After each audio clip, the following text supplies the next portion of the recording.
ഇതൊരു വല്ലാത്ത പ്രശ്നമാണ് നമ്മുടെ നാട്ടിൽ.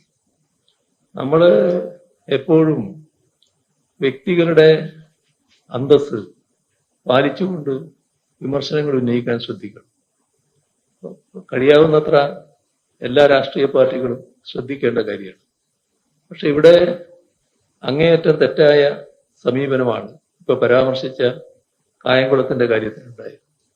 അത് എല്ലാവരും ഇരിക്കുന്ന കോൺഗ്രസിന്റെ അഖിലേന്ത്യാ നേതാവ് വേണുഗോപാൽ അടക്കം ഇരിക്കുന്ന വേദിയിലാണ് ഈ പറയുന്ന അങ്ങേയറ്റം തെറ്റായ വിമർശനം ഉന്നയിച്ചത്.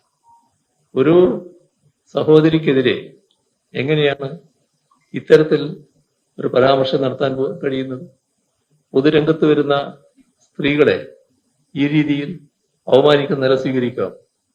അങ്ങനെ കാണുന്നത് തന്നെ എന്തൊരു മനോവൈകൃതമാണ്. അപ്പോ കേരളീയ സമൂഹത്തിന് അംഗീകരിക്കാൻ കഴിയാത്ത വിമർശനമാണ് ഉയർന്നത്. ഇത് എല്ലാവരും പാഠമായി എടുത്തുകൊണ്ട് നിലപാട് സ്വീകരിക്കേണ്ടതാണ്.